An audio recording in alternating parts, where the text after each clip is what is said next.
I don't have a TV crew, so I got to do all this myself.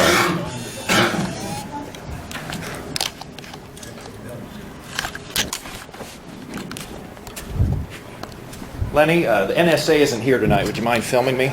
Sure. It's already rolling, so. I think they're not here. Thank you. Did I give you my card? No, I've already got it.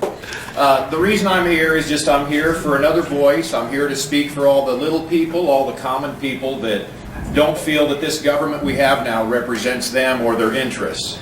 I've got a law degree from Creighton. I spent most of my life studying history and the law, and I've studied politics and war. And the way this country is going, the direction we're heading is not good at all. And there are certain people in this country that they advocate positions that will result in civil war. Some of us may not want to think about that, but that is where we're going, because this is not a democracy, this is a republic.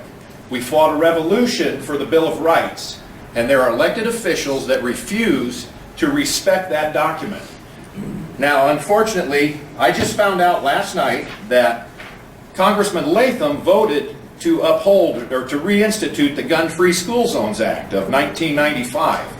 And he voted for that in one of these huge omnibus appropriations acts that they used to do during the 90s. It had 130 pages of appropriations for everything. And it's H.R. 3610 in the 104th Congress, and it was passed in 97. Here's a printout of all the Iowa representatives, and the only one who voted against this, the only one that voted to uphold the Second Amendment and respect our rights, was Greg Gansky. And unfortunately, I voted for Congressman Latham last election, and I will never make that mistake again, because I'm not voting against my own interests. In other news, I've got all these things in my library. I'm sort of a pack rat, and I love books and everything. And this one happens to talk about the Constitution of the United States. This is the Golden Home and High School Encyclopedia. And this is in the Library of Congress. That's what this book says in the front. So if I'm elected, I'm going to go investigate and make sure they still have this, because it says the Constitution exists and we have certain rights that the government is bound to respect.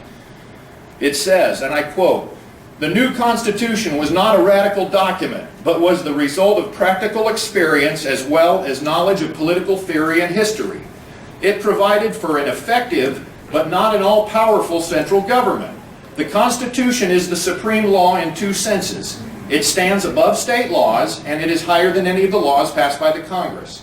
The basic principle of the Constitution is that supreme power resides in the people and is delegated by the people to the government. The government must respect the rights of the people and render an account to them." Well, they haven't been rendering account. They're totally unaccountable, and some of us have withdrawn consent. I no longer work. I will not work and make enough money to require filing of taxes. I will do this until Obamacare is repealed, because I studied contract law for an entire year in law school. The basis of a contract is free association. You have the right as a free person to say no to any contract. But our Congress passed this in the dead of night, the president signs it, and there are Republicans that have told us, oh, there's nothing we can do about it. There's nothing your rights are forfeit. Well, I no longer am going to consent to a government that considers me a domestic terrorist. I appoint to you the modern militia movement from 2009. There's all these fusion centers our government has set up around the country where they're taking notice of what we say, what we do, who we talk to. They want to know our thoughts. They want to know our prayers. This is absolutely ridiculous. In a free country, that does not happen. And my grandfather, who suffered and almost died for our country, who was a prisoner of war for 3 years, he told me before his death, he said, "Bryan, if the government ever tries to take away your firearms, you have every right to fight them."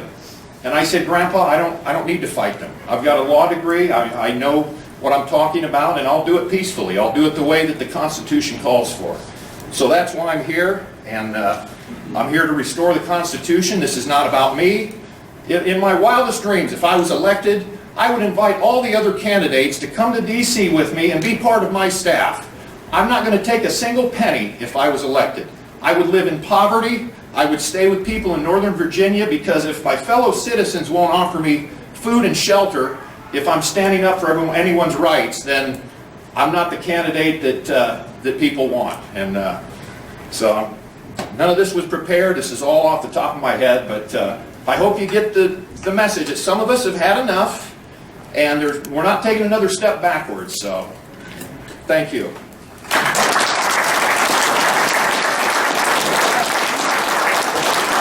Bryan.